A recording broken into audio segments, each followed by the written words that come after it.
Leo tarehe 24 ya mwezi wa pili mwaka 2026, Mahakama Kuu Masijara ndogo ya Dar es Salaam imeweza kuendelea na kesi ya uhaini dhidi ya mwenyekiti wa Chama cha Demokrasia na Maendeleo ndugu Tundu Antipas Mugwai Lissu, ambaye anashtakiwa na Jamhuri kwa tuhuma za uhaini.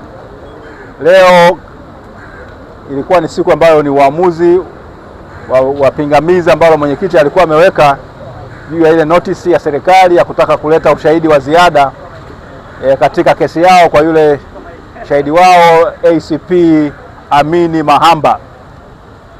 Amini Mahamba, kama mnavyofahamu, yeye tayari ni shahidi kwa sababu kwamba taarifa zake za ushahidi na maelezo yake yameandikwa katika ile taarifa ya mahakama ya ukabidhi ya pale Kisutu, na hizo taarifa zake zimepokelewa hapa. Kwa hiyo ule ushahidi wake kwa sehemu kubwa upo mahakamani na mwenyekiti tayari ameshajiandaa nao kuweza kukabiliana naye, kwa sababu ndio tunasikia kwamba ndio shahidi wao muhimu sana, ndio amebeba kesi hii.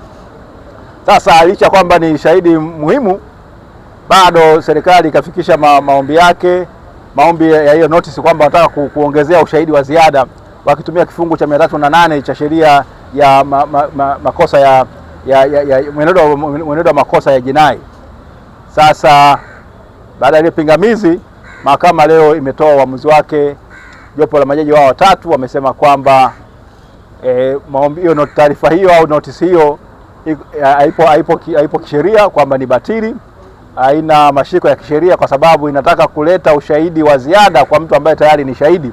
Kile kifungu cha 308 cha sheria ile ya mwenendo wa jinai chenyewe kinaruhusu tu taarifa hizo kuletwa na mtu ambaye ni shahidi, ambaye hakuwa shahidi katika ile kesi, na sasa ni kwamba huo ushahidi amkuwa nao wakati ule. Na kikubwa zaidi, majaji wameendelea mbele na kusema kwamba inatakiwa ushahidi huo uhusiane na kosa lile ambalo liko mahakamani, na maana yake tunazungumzia yale makosa ambayo mwenyekiti anatuhumiwa kuyafanya tarehe 3 ya mwezi wa 4 mwaka 2025.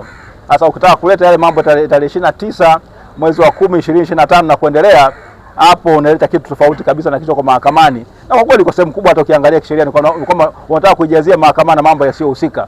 Kama tunazungumzia masuala mwenyewe mnapenda mpira, unazungumzia masuala ya Yanga, uweze kuleta masuala ya Simba. Kama unazungumzia masuala ya Simba au Cosmopolitan, uweze kuleta mambo ya timu nyingineyo.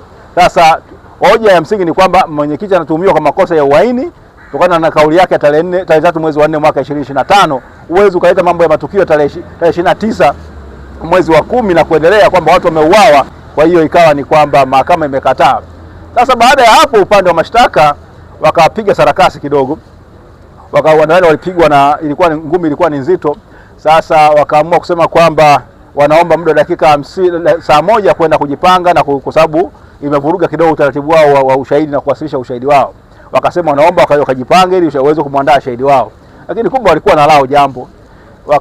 Mahakama mwisho wa siku akasema kwamba tusibishane sana, tutoe dakika 50 turudi saa 5 asubuhi, ile asubuhi kuendelea na kesi. Tumekaa mpaka saa 9 nadhani. Sisi sasa hizi ngapi? Tumekaa kwa muda saa 8 na kitu ndio tumerudi mahakamani. Kumbe serikali kuja sasa, wamekuja na kitu kipya kabisa.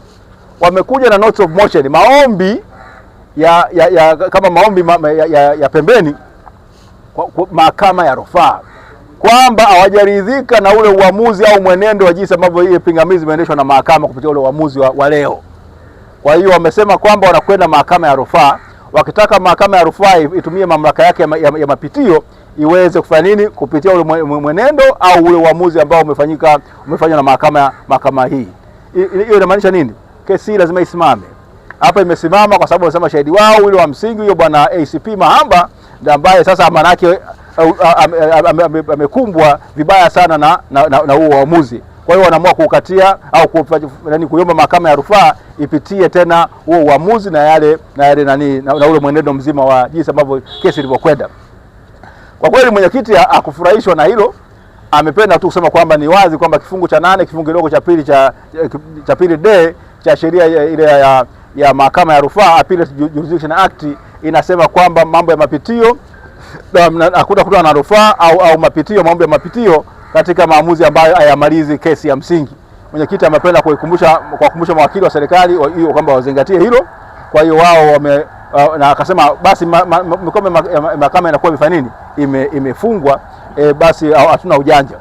Lakini nafahamu kwamba kuna uamuzi mmoja wa kesi ya Peter Madereka ambao nadhani huenda ndio serikali wanautumia, ambao unasema kwamba mnaruhusiwa kwenda kufanya mambo ya mapitio kwa kupitia kama unapinga mwenendo. Sasa wao maana yake wanataka kupinga mwenendo wa kile ambacho kimefanya nini, kimeendelea, kana kwamba mambo yalikwenda shagarabagara, kwamba sivyo yanavyotakiwa kwenda. Mwisho wa siku wanataka kwenda kupinga ule mwenendo. Mwenyekiti amesema yuko tayari kabisa kuweza kukutana nao kule mahakama ya rufaa, na hii kesi mahakama imeweza kusema kwamba basi itabidi kesi hii isimame, isubiri ule uamuzi wa mahakama ya rufaa.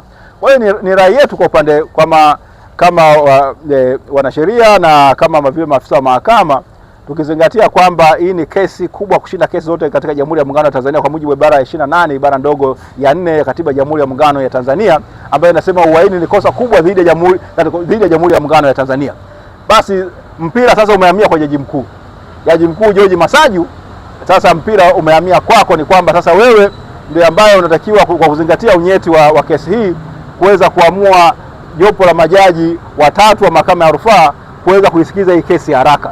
Ni wito wetu kwamba hii isiingie kule kwa ni mtindo wa kwenda kupaki kesi mahakamani kule mahakama ya rufaa, kwa sababu mtindo mara nyingi mawakili ambao wanafanya ukiona umezidiwa hata katika yale mambo ambayo yana hali ngumu, unaweza kuipaki kwenye mahakama ya rufaa kwamba ikae huko na wewe uchoke uozee huko. Sasa mtuhumiwa kama ambavyo amesema, sasa mshtakiwa, mwenyekiti amesema kwamba yeye yuko gerezani, maana yake anaendelea kuumia.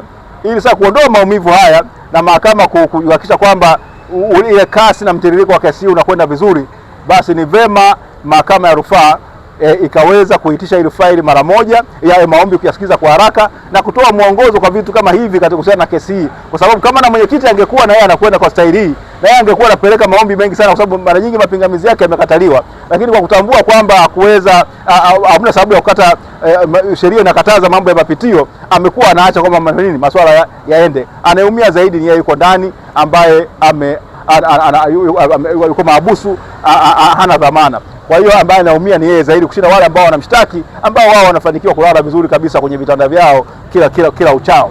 Sasa ni vema kwamba mahakama ya rufaa, Jaji Mkuu, tunakurai na kukusii kwamba kutokana na umuhimu na unyeti wa kesi hii, na kwa sababu ndio kesi kubwa kushinda zote katika Jamhuri ya Muungano ya Tanzania hivi sasa ambayo inaendelea katika mahakama zetu, basi kesi hii hizo, kwa sababu mpira umehamia katika mahakama ya rufaa, mahakama ya rufaa ichukue jukumu la haraka kabisa, na mamlaka haya anayo Jaji Mkuu kuweza kuipangia majaji wanaohusika, na mwisho wa siku uamuzi utolewe haraka. Kuna kesi kule Shinyanga ilichukua tu wiki moja ikaweza kupangiwa majaji. Tunatumai kwamba hata hii inaweza kupangiwa ndani ya wiki moja ikaweza kusikizwa na mahakama ya rufaa ikatoa uamuzi. Mwisho wa siku mtiririko wa kesi hii usiweze kufanya nini, kupotea, kwa sababu vile heshima na taswira ya nchi yetu iko mahakamani. Kwa hiyo all of us nchi yetu inashtakika katika hukumu ya katika mahakama, katika jukwaa la kimataifa.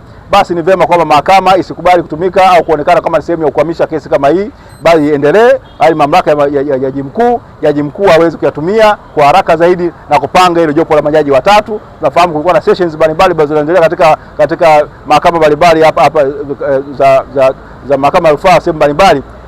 Wale majaji au ile mikutano au vile vikao vinakaribia kwisha, ni rahisi kuweza kupata majaji watatu na kuweza kuitolea uamuzi. Sasa baada ya hayo ni kwamba kesi hii imeahirishwa kwa misingio. Kikubwa zaidi ambacho ningependa ni kwamba ni kuwashukuru sana wote ambao wamekuwa wamejitokeza kuhudhuria hii kesi kwa moyo wa upendo na mshikamano mkubwa ambao wameweza kuonyesha, wanachama, wafuasi na wapenzi wa Chama cha Demokrasia na Maendeleo, vile vile na mtu ambao wanaipenda nchi yetu ya Tanzania, kwamba tuweze kukaa katika mfumo mzuri wa haki.